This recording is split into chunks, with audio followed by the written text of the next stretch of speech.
जय सिया राम, जय सिया राम। बागेश्वर धाम सरकार की जय हो। गुरुदेव, प्रयागराज में 144 वर्ष बाद में महाकुंभ का आयोजन हुआ है और भक्त तकरीबन 10 करोड़ लोगों ने अभी स्नान कर चुके हैं और भी ग्राफ बढ़ता जा रहा है। क्या कुछ कहेंगे आप? यह अद्भुत है। भारतीय सनातन संस्कृति इतनी अद्भुत है, जिस सनातन संस्कृति में हम सब हैं। ये गौरव की बात है कि 144 वर्ष बाद इस महाकुंभ का आगाज हो रहा है, जो भव्य है, दिव्य है, एकता का प्रतीक है, सामाजिक समरसता का प्रतीक है, सबको एकत्व करने का प्रतीक है। और अन्य जितने भी दुनिया के मजहब हैं उनमें इतनी संकुचित स्थिति है कि वो कहते हैं कि अन्य लोग काफिर हैं, केवल हमारे ही अपने।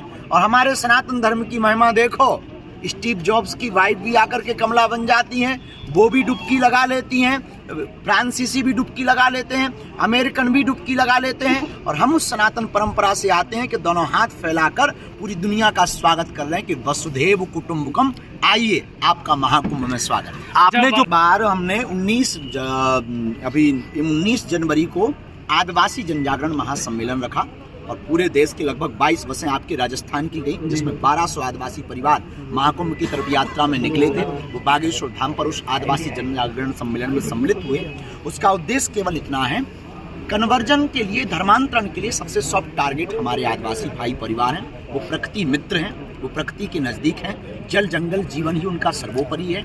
उन धर्मांतरण करने वाली ताकतों को रोकने के लिए, धर्म विरोधी ताकतों को देश निकाला करने के लिए हमने एक नया अभियान छेड़ा है। हर गांव मोहल्ले में अब हनुमान चालीसा बागेश्वर मंडल बनाएंगे, ताकि भविष्य में, कालांतर में हिंदुत्व के ऊपर अगर कोई उंगली उठाएगा और कोई भी धर्मांतरण करेगा, उसे देश निकाला किया जाए। आस्था के जो प्रयागराज में रील बनाने पे आपने जो बड़ी बात कही है, 2 युवतियां भी इसमें शिकार हुई है, क्या कुछ कहना चाहेंगे उसमें? हम किसी के भी, देखिए, हम भी इस आप लोगों तक पहुंचे तो कहीं ना कहीं रील और मीडिया का और सोशल मीडिया का बड़ा हाथ है।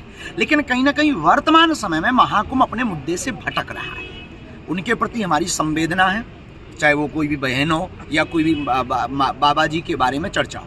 महाकुंभ इस बात के लिए लगाया गया कि हमारी संस्कृति का प्रचार हो, हमारे सनातन का प्रचार हो। और भी तो साधु संत हैं, केवल वही युवतियों पर क्यों महाकुंभ की रील टिकी हुई है, वही बाबा पर क्यों टिकी हुई है? आज वहाँ रिसर्च का केंद्र है बहुत बड़ा।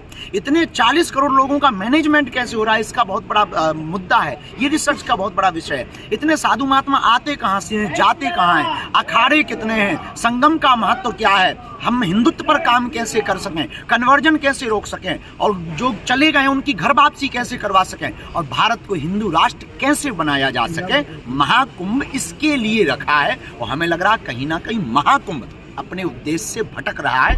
रील में नहीं, रियल में जीना चाहिए। वहाँ और भी महापुरुष हैं, शंकराचार्य हैं, मठाधीश हैं, मठों के आचार्य हैं, तपस्वी हैं, योगी हैं, जपी हैं, तपस्वी हैं। इसलिए हम कहते हैं कि जिंदगी में रील में नहीं, रियल में जीना चाहिए। इसलिए हमने कमेंट किया, पर उन बच्चियों पे कमेंट नहीं है, उन लोगों पे कमेंट नहीं। उनकी कोई गलती नहीं।